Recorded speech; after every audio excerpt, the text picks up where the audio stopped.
If I could sit down with my 20-year-old self right now, I wouldn't give him a long lecture or a list of rules. I'd give him a warning. I'd tell him, listen, because the world isn't going to explain this to you, and if you don't learn these lessons now, you're going to pay for them later. Nobody teaches you how money works. Not school, not college, not family, unless you were lucky.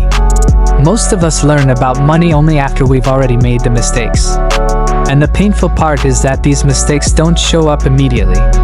They creep up slowly, silently, and then one day, you wake up and realize that you've lost time, lost opportunities, and lost years you can't get back. So today, I want to take everything I've learned in my journey, every failure, every regret, every realization, and hand it to you in a way I wish someone had handed it to me when I was 20. Because if you understand these lessons now, you will save yourself years of struggle, frustration, and financial stress. Let's start with the truth that hurts the most. Saving money alone will never make you rich. I know this sounds strange, especially because society teaches you to save, save, save. But nobody tells you the part that matters.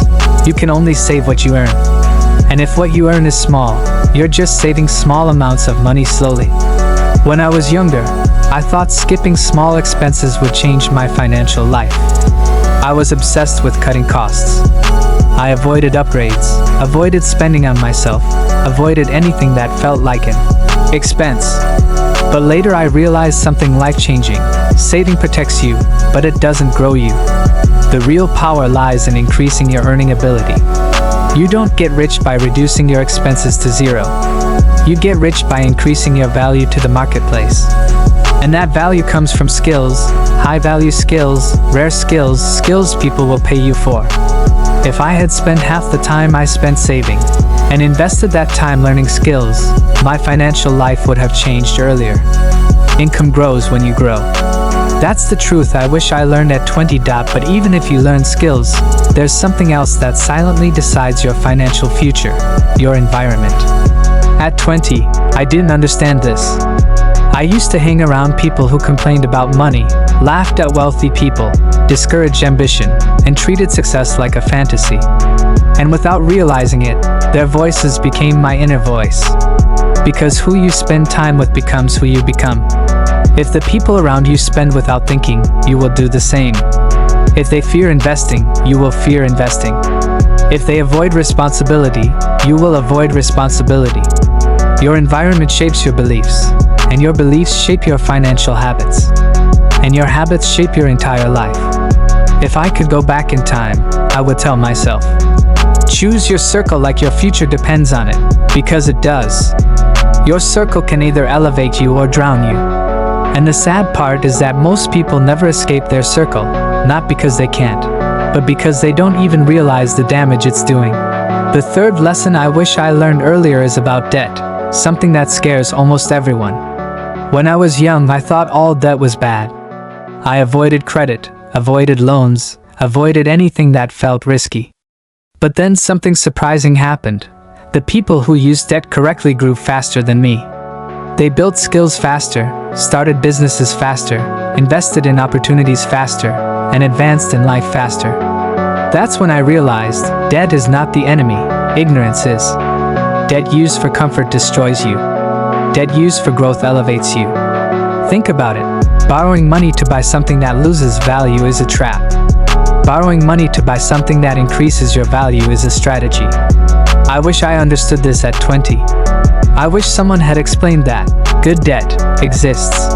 Debt that builds your career, your skills, your income, your future. Because fear of debt delayed a lot of opportunities for me. And I learned the hard way that money fears are often more expensive than money mistakes. The fourth lesson is one that most people never understand even in their 30s or 40s. Your income is not a reward for your effort. It is a reflection of your impact. When I was younger, I thought the harder I worked, the more money I deserved. I thought loyalty mattered. I thought being nice or responsible would automatically lead to promotions.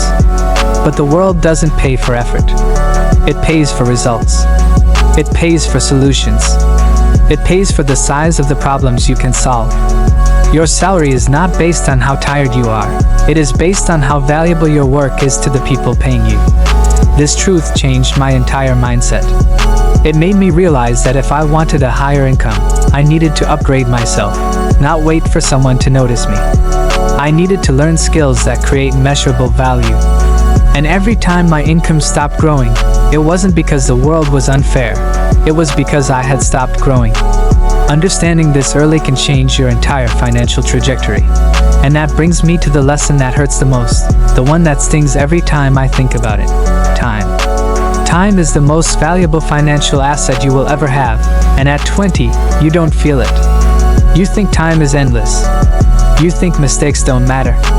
You think you can start later. But later is the most dangerous word in personal finance.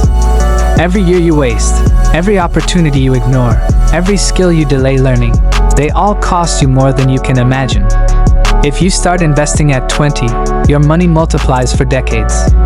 If you start learning high-value skills at 20, your earning potential grows dramatically. If you build discipline at 20, your future becomes predictable. The earlier you start, the easier your life becomes. And the later you start, the more difficult everything feels. I wish someone had told me clearly, your 20s are not the warm-up. They are the foundation. And if you don't build during this period, you will be forced to catch up later. And catching up is always harder than starting early.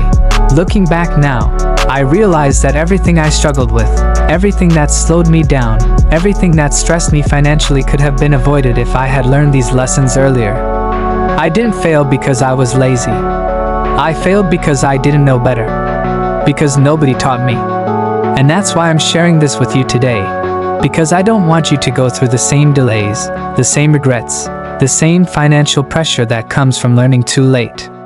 You have the chance to start now. To build now. To grow now. And the truth is, even if you're older than 20, it's not too late. The best time to start was years ago. The second best time is today. If I could summarize everything into one message for my younger self, it would be this: money is not about luck. It's about behavior. It's about who you learn from, what you choose to study, how disciplined you are, and how early you understand the game. You don't need to be a genius. You don't need to come from money.